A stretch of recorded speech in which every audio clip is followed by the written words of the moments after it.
টানটান উত্তেজনা আর চরম অনিশ্চয়তার পর অবশেষে মাঝরাতে এলো সেই বহুকাঙ্ক্ষিত ঘোষণা। দেশের অর্থনীতি নিয়ে যখন চারদিকে নানা শঙ্কা, ডলার সংকটের টানাপোড়েনের মাঝে একলাফে বাড়ল দেশের বৈদেশিক মুদ্রার রিজার্ভ।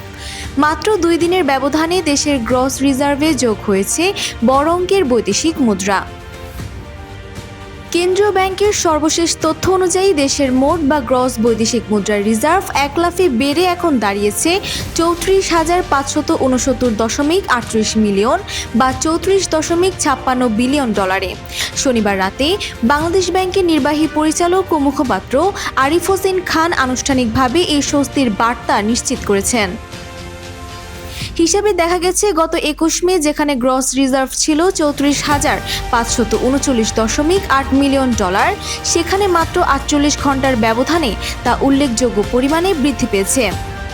যেখানে gross reserve 34,569.38 million dollar, IMF পদ্ধতিতে 29,912.39 মিলিয়ন ডলারে, যা 21 মের তুলনায় গ্রস রিজার্ভ বেড়েছে প্রায় 30.3 মিলিয়ন ডলারে।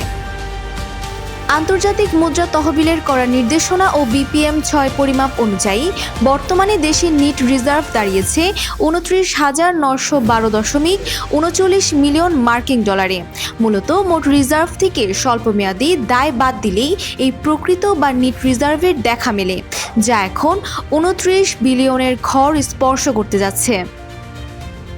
অর্থনীতিবিদরা বলছেন, রিজার্ভের এই ঊর্ধ্বমুখী প্রবণতা দেশের অর্থনীতির জন্য এক বিশাল অক্সিজেনের মতো।